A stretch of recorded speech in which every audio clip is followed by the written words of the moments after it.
Andrea speak Romanian. Andrea speak Romanian. Andrea speak Romanian. I heard that a lot throughout my stay in Romania, but I decided not to listen, and here's why. If you're new here, I'm Andrea Unfiltered, and today we're going to be having a little story time on why I stopped speaking Romanian. So, I had just come back from Nigeria.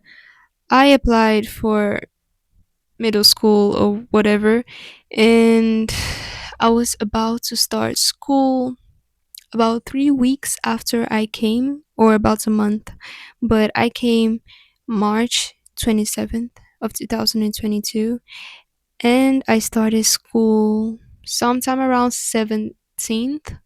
I don't remember, but it was about the last week before the Easter break. I don't remember, but anyways, 2 days before I was supposed to start school, I met a friend at the park.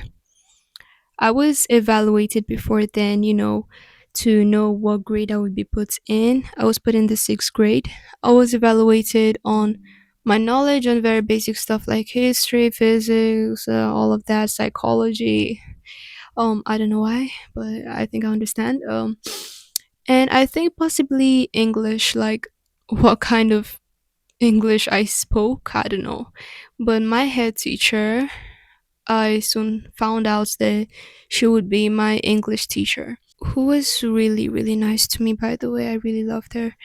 So, when I first came, mind you, that my head teacher had told my colleagues to be really nice to me, to make me feel, among like I belong and not to feel different or anything like that. And even if nobody really at first were mean, I still felt it. Yeah, like yo, I'm different. I get it. Like I'm the only kid here who really speaks English and not Romanian.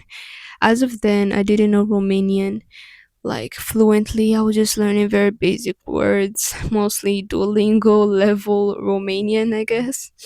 And yeah, I didn't really understand much. I would just be in school writing when everyone else was writing.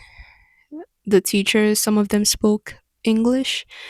So, yeah, I just had to manage. So, mind you that when I started, it was April, right? So, I only spent about 3 months in the sixth grade, and then came the summer vacation. And 2 months into that summer vacation, I soon started Romanian lessons, private lessons, about once a week.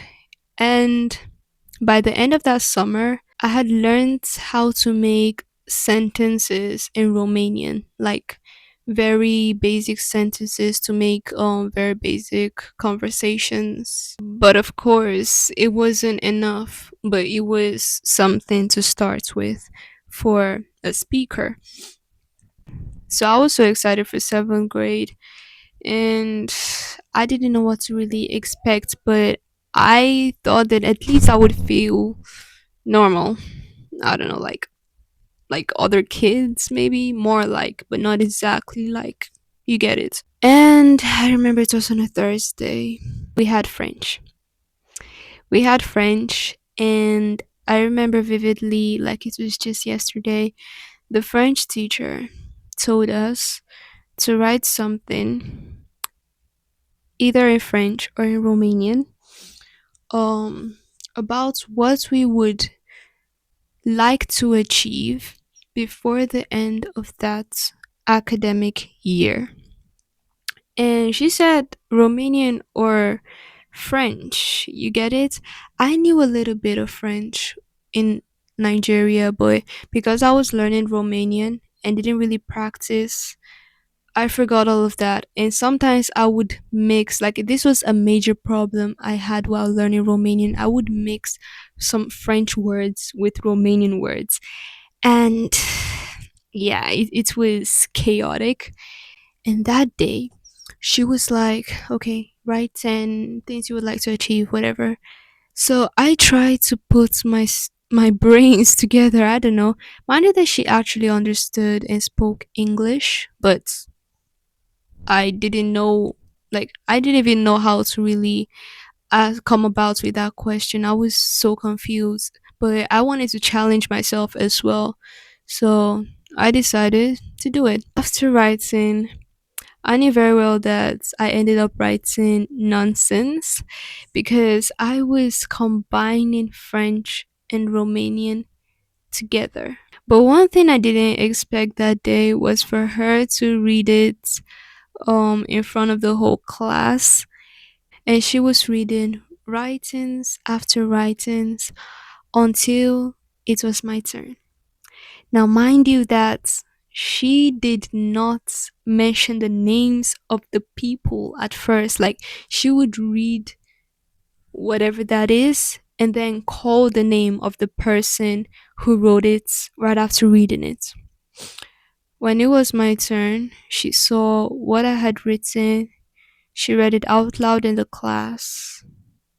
And in my whole life, I had never been so embarrassed. Like, I remember that the whole class, was laughing out loud, so loud. I had never heard a class laugh so loud in my life.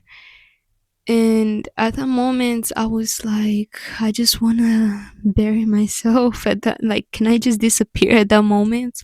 I didn't know what to do, but I just had to, I don't know, laugh along because what would I do? Like, just keep quiet until she said my name, and the whole class just got really, really quiet. I think some of them felt bad, and so did the teacher because they knew what they had just done. And throughout that day, I didn't have a good day. When I came home, it's really ruined my day. Like, I was in the kitchen crying, and I, I was like, you know what? I will never ever speak Romanian again. I mean, I would learn it, I would speak it privately with my teacher, but only for the national evaluation. But that was middle school, okay. At some points, I ended up not really having a great relationship with my colleagues. It's not like I saw most of them as friends. I mean, I did at the beginning, but things change. So I'm glad that I don't get to see them in my high school. Like, I'm totally alone where I am, and it has been so peaceful. So moving forward, after middle school, now in high school, I speak Romanian with my teachers. I speak in Romanian, okay? But in a place where I will find my older colleagues, my ex-colleagues, when I just remember that, I'm like, nah. Yeah, that's just my story, I guess, why I stopped speaking Romanian. If you've watched this video to the end, please consider subscribing as we are so close to 1,000 subscribers, and leave a comment on what you think. Goodbye.